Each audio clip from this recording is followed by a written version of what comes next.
অনেক চেষ্টার পর সুন্দর মতো ইউকেতে এসে পৌঁছালাম। And thanks to the Ferdous ভাই এন ইনু ক্যাম্পাস। আসলে ফেরদৌস ভাইয়ের চেষ্টার কারণেই আজকে এই অবস্থায় সাকসেসে পৌঁছাতে পারছি।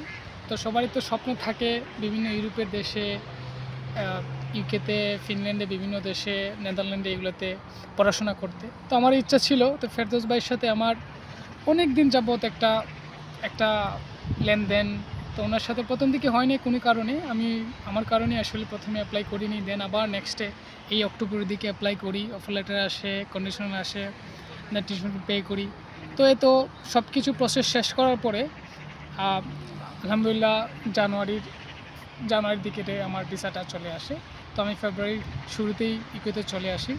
তো এই প্রসেসের সব মাধ্যম আসলে ফেরদৌস ভাই যেভাবে গাইডলাইন দিচ্ছেন এবং উনি যেভাবে প্রসেসটা আগাই নিয়েছেন, এভাবে আসলে সবাই করতেও পারে না। উনি খুবই ফ্রেন্ডলি। আরও বিভিন্ন ওয়ে আছে যেগুলো উনি খুব সুন্দরভাবে খুঁজে বাইর করে দেন, যে আসলে কীভাবে করলে, কীভাবে ফাইলটা প্রসেস করলে আরও ভিসার বিষয়টা ভালো হবে।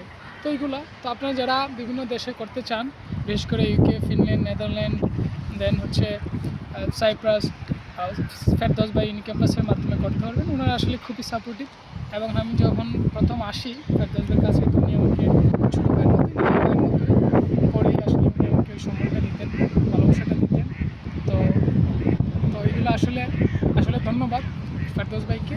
এবং আপনারা যারা আসতে চান চাইলে আসতে হবে ইসমা ইউনিভার্সিটি।